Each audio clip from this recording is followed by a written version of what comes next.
السلام علیکم ورحمۃ اللہ وبرکاتہ۔ انٹرنیٹ کا صحیح استعمال۔ بلا شبہ انٹرنیٹ معلومات کا ایسا اہم ذریعہ بن چکا ہے جس کے ذریعے مختصر وقت میں بے شمار دینی، علمی اور سیاسی معلومات تک کے ساتھ ساتھ حالات حاضرہ سے بھی واقفیت حاصل کی جا سکتی ہے۔ لہذا اس سے انکار نہیں کیا جا سکتا کہ وہ مختلف میدانوں کے اندر بے شمار سہولتیں فراہم کرتا ہے۔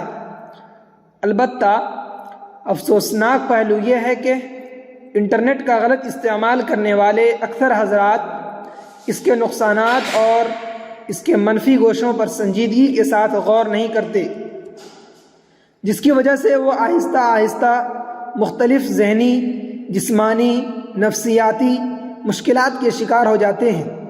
لہذا ہمیں ان نقصانات سے بچنے کی فکر کرنی چاہیے۔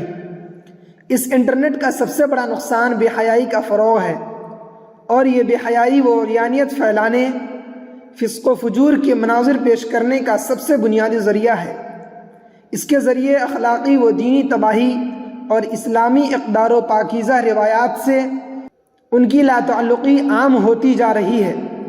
کتنے والدین ایسے ہیں جو انٹرنیٹ سے منسلک ہونے کے بعد اپنی اولاد کی گمراہی کا رونا رو رہے ہیں۔